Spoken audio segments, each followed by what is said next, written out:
Today I would like to share an important update regarding the work being done by Goa Cybercrime Cell. Goa state has achieved first rank in India in terms of lien marking and freezing of fraud amount through CFC FRMS, which is a system maintained by Ministry of Home Affairs in the month of February.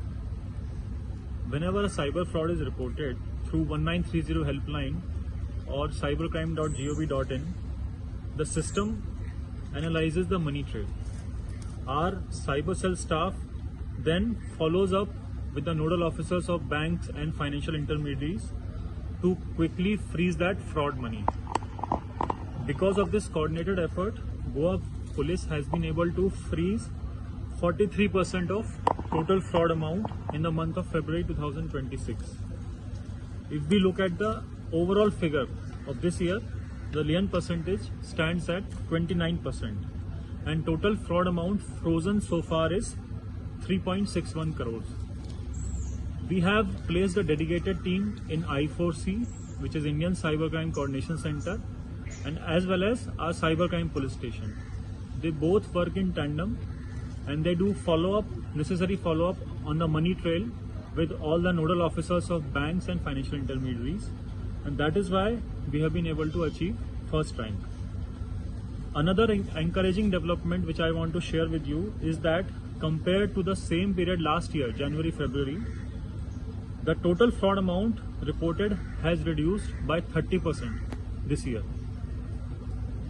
This shows that people are becoming more and more aware about cyber frauds. Citizens are also reporting the cyber incidents much faster by calling 1930, which helps our team act quickly and increase the chances of freezing the stolen money. जैसे ही citizen जल्दी report करते हैं, उनको awareness हो गई है 1930 की, तो हमारी टीम भी उतनी जल्दी से काम करती है और हमारा फ्रीजिंग का परसेंटेज बढ़ जाता है। तो अवेयरनेस बढ़ रही है, लोगों की रिपोर्टिंग बढ़ रही है, लेकिन हमारा फ्रॉड का अमाउंट कम हुआ है। टोटल फ्रॉड का अमाउंट कम हुआ है, जो रिपोर्ट हुआ है उसमें भी हम ज्यादा फ्रीज करा पा रहे हैं। तो एक तरीके से बहुत ही एनकरेजिंग एक साइन है ये। A key reason for this high लियन percent is Goa's reliable and responsive cloud-based 1930 helpline center, जो हमने अक्टूबर 2025 में इनॉग्रेट किया था through honourable union home minister. Every call made to the helpline is answered by our dedicated staff, which is placed here in Crime Branch Ribandar Cybercrime Police Station.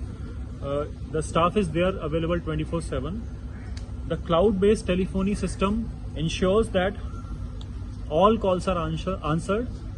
It is working with 100% uptime and it has scalability feature. तो अगर कोई call volume बढ़ता है, कभी 3, 4, 5 complaint भी एक साथ आ जाती हैं, तो वो अनआंसर्ड नहीं जाती.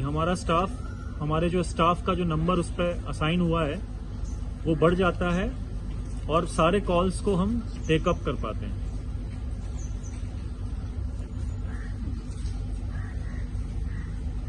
When frauds are reported quickly, chances of freezing of the money increases significantly.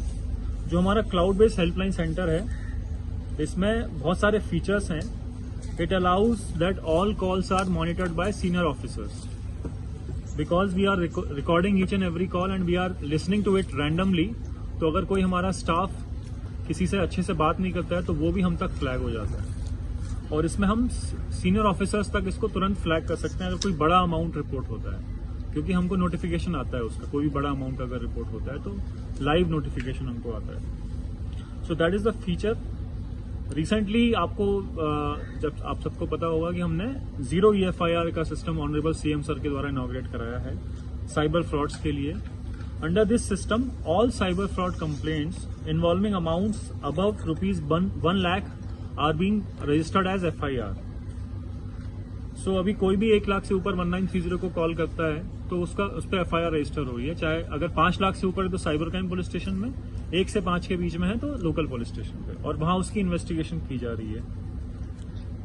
अब क्या है कि चूंकि FIR रजिस्टर हो रही है तो हमारे जो पैसा हम फ्रीज करा रहे हैं वो पब्लिक को मिलने की संभावना बढ़ जाती है, क्योंकि whenever a citizen approaches court for getting the money reversed, first thing that the court asks for is FIR. Now FIR is there. So I advise all the citizens who are victim of cyber fraud especially recently, to approach the concerned courts promptly to obtain orders for restoration of defrauded money.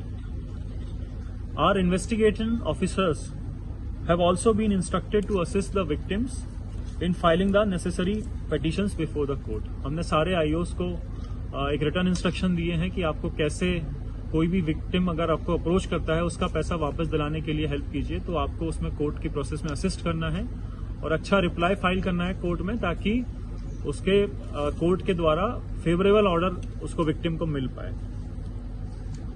I would also like to inform that last week Cyber Crime Cell has arrested 2 accused person in two different cases. First accused is Manoj Bhai Bhim Bhai Wasaba, age 40 years, from Bharuch in Gujarat.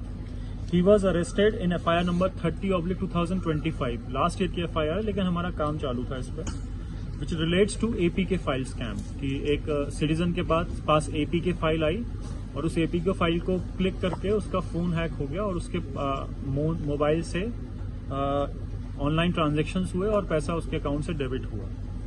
दूसरा accused जो हमने arrest किया है Mohan Kalve from Hubli, who was arrested in FIR number 12/2026, which involves a digital arrest scam. जैसे कि आप सबको पता है अभी तक तो कि डिजिटल अरेस्ट कैसे होता है, कि कोई लॉ इन्फोर्समेंट एजेंसी बनके या फिर ट्राई की तरफ से या फिर कुरियर एजेंसी की तरफ से कॉल आता है कि आपके अगेंस्ट लीगल एक्शन होने की संभावना है, बिकॉज आपके पार्सल में या तो ड्रग मिला है या फिर आपका नाम किसी मनी लॉन्ड्रिंग केस में आया है या फिर आपके सिम कार्ड से कोई इलीगल एक्टिविटी हुआ है.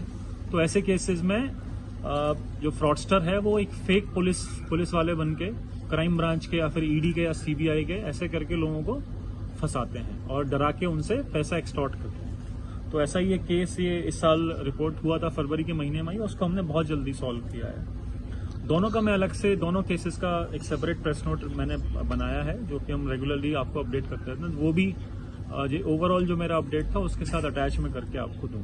% रिड्यूस हुआ है कि तो और डिटेक्शन रेट की कितने % हो? डिटेक्शन रेट हमारा लास्ट ईयर का अभी सारे केसेस पे काम चालू है, लेकिन ऑलरेडी हम 70% के लगभग हम अचीव कर डिटेक्शन की. सर आपने बोला कि जो कंप्लेनेंट है या जो सिटीजन है उनको पैसे मिलने की संभावना बढ़ गई है, बट मेरे पास एक केस स्टडी है, कल मैंने PI से भी बात की. 10 अक्टूबर को कोर्ट का ऑर्डर है for the return of 24 lakh rupees in the cheating case of more than 1 crore rupees.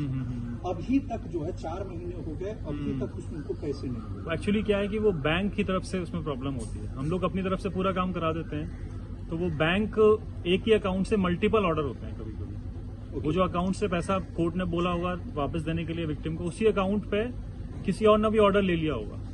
और अभी तक सिस्टम चल रहा है फर्स्ट कम फर्स्ट सर्व का. तो जो अगर पहले ऑर्डर ले लेता है तो उसको पैसा विक्टिम बैंक रिवर्स कर देता है. तो अभी हमारी कोशिश ये है कि आगे से हम जल्दी से जल्दी सारी प्रोसेस करें ताकि ऐसी प्रॉब्लम्स कम आए. तो लीगली सारी चीजें हो गई है, लेकिन बैंक का वहां पे प्रॉब्लम है बैंक की तरफ से. पर सर बैंक के साथ फॉलो अप आई फील कि मतलब डिपार्टमेंट इज लैकिंग. बैंक के साथ देखो कोर्ट से डायरेक्टली बैंक को ऑर्डर जाता है. हाँ, तो उसमें डायरेक्टली हमारा कोई रोल नहीं, बट आप अगर बोलते हो तो मैं इसको पर्टिकुलरली मैं देख लूंगा. ठीक है सर. मिनिमम टाइम कितना लेते हैं रिकवरी करने के लिए? पूरा प्रोसेस है पूरा जो कोर्ट थ्रू आ रहा है, कोर्ट में लगभग 1-1.5 महीने लगता है. लगता है सर. 1 महीने के अंदर 2 महीने लगता है एक महीने. उसका पैसा मिलने के लिए उनके लिए इतना टाइम लगता है कोर्ट के पास. 30% 30% रिडक्शन जनवरी फरवरी में. लास्ट ईयर का अमाउंट मैं आपको देख के बताता हूँ. ये only because of awareness? I think so. बहुत सारे फैक्टर्स हो सकते हैं इसके पीछे responsible, but accused who have been caught in cybercrime are at a lower level, who doesn't have any idea about how this cybercrime works. So any process wherein you can catch the mastermind or those. We have in at least 2 cases we have arrested top level people also. What is this problems in in investigation or what are the drawbacks which police are unable to find the mastermind? See, masterminds are arrested. ऐसा नहीं कि mastermind arrest नहीं हो रहे हैं. Many cases we have seen that they are only See, out of India. एक ही आदमी बहुत सारे एक साथ मल्टीपल कॉल्स कर रहा है. एंड मैंने जैसे कई बार अपने अवेयरनेस वीडियोस में बताया है कि बहुत सारे जो कॉल्स होते हैं वो ओरिजिनेट होते हैं इंडिया के बाहर से। इंडिया के बाहर म्यांमार, थाईलैंड, कंबोडिया, यहाँ पे स्कैम कंपाउंड्स बने हुए हैं, वहां से कॉल्स ओरिजिनेट होते हैं। तो इंटरनेशनल लेवल पे इस पे काम चालू है। Ministry of external affairs and ministry of home affairs जो कंसर्न गवर्नमेंट है, वहां पे जाके उनसे जो रेस्क्यू ऑपरेशंस करवाती हैं, उन जगह पर रेड करवाती हैं, और वहां से बहुत सारे रिसेंटली आप अगर न्यूज में देखें तो 5,000, 6,000 ऐसे लोगों को वहां से निकाल के इंडिया में वापस लाया गया। और जो फ्रॉड करने वाले लोग हैं वो भी इंडियन है, और वहां की जो एजेंसी है म्यांमार, थाईलैंड की, वो जो स्कैम कंपाउंड चलाते हैं उनको वहां अरेस्ट करती हैं, वहां पर उन पर लीगल एक्शन हो रहा है। और हमारे केस में भी शायद मुझे लगता है टॉप लेवल से एक्स्ट्राडिशन का भी प्रोसेस चालू होगा।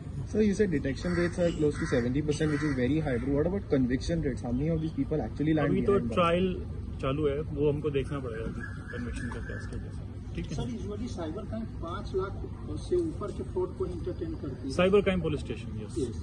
तो अगर कोई कंप्लेनेंट यहाँ आता है और अमाउंट छोटा है, then what is the SOP और हम procedure? उसका E0 FIR हैंगे रजिस्टर करवा देंगे। ठीक है, E0 एक लीगल डॉक्यूमेंट तो वहीं के वहीं मिल ही गया उसको। उसके बाद एक बार कंसल्ट पुलिस स्टेशन में जाके साइन करना होगा। फिर लोकल पुलिस स्टेशन को हमने बता रखा है कि कैसे उसकी investigation, that we are coordinating personally in every case. In recent months, what are the cyber crimes that are seen in Goa? What type of? Madam, सबसे इम्पोर्टेंट जो साइबर क्राइम चालू है वो इन्वेस्टमेंट स्कैम। इन्वेस्टमेंट स्कैम में क्या होता है कि जनरली लोग व्हाट्सएप पे कोई लिंक मिलती है उनको, या फिर कोई ग्रुप में उनको ज्वाइन करा लेते हैं, या फिर इंस्टाग्राम पे कोई ऐड देख के, या फेसबुक पे कोई ऐड देख के कोई व्हाट्सएप ग्रुप में ऐड हो जाते हैं, और उस ग्रुप में उनको धीरे धीरे बोला जाता है कि आप इस प्लेटफॉर्म पे इन्वेस्ट कीजिए, आपको रिटर्न अच्छा मिलेगा, आपको 20%, 10-15% ऐसा रिटर्न मिलेगा, जो कि नॉर्मल स्टॉक मार्केट में नहीं मिलता है। तो वो प्लेटफॉर्म ऐसा क्लेम करते हैं कि हमने बहुत जबरदस्त एल्गोरिदम बना रखा है और हम बहुत एडवांस लेवल पर ट्रेडिंग करते हैं। तो ऐसे इस तरीके के झूठ बोल के लोगों को फंसाते हैं, और लोग अपना जब पैसा इन्वेस्ट करते हैं तो जो प्लेटफॉर्म है, जिस प्लेटफॉर्म में डाला, ये फ्रॉडस्टर का प्लेटफॉर्म है, वो आपको दिखाता भी है कि आपका पैसा बढ़ रहा है, लेकिन जब आप उससे मांगने जाएंगे तो शुरुआत में हो सकता है दे वो पैसा, ताकि आपका कॉन्फिडेंस रहे उसमें, लेकिन जब बड़ा अमाउंट हो जाएगा तो वो पैसा वापस नहीं मिलता है। तो वो बोलता है कि आप हमको ये प्रोसेसिंग फी दीजिए, आपका पैसा इंटरनेशनल ट्रांजैक्शन का अलग से आपको देना पड़ेगा पैसा।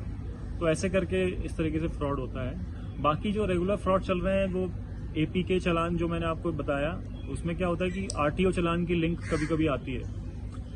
एक परिवहन की एक फ्रॉड वेबसाइट बना के उस वेबसाइट को कोई क्लिक करता है तो उसके फोन में हैकिंग शायद हो जाती है, अलग अलग तरीके से काम करता है। तो किसी केस में हैकिंग हो जाती है तो उसमें फिर फोन का कंट्रोल लेके ऑनलाइन ट्रांजैक्शन कराए जाते हैं। हाँ, वो भी एक फेक वेबसाइट करके। अभी डिजिटल अरेस्ट अभी भी है? हाँ बिल्कुल, digital arrest is a very important like modus operandi, जिसके बारे में सबको अवेयर होना चाहिए।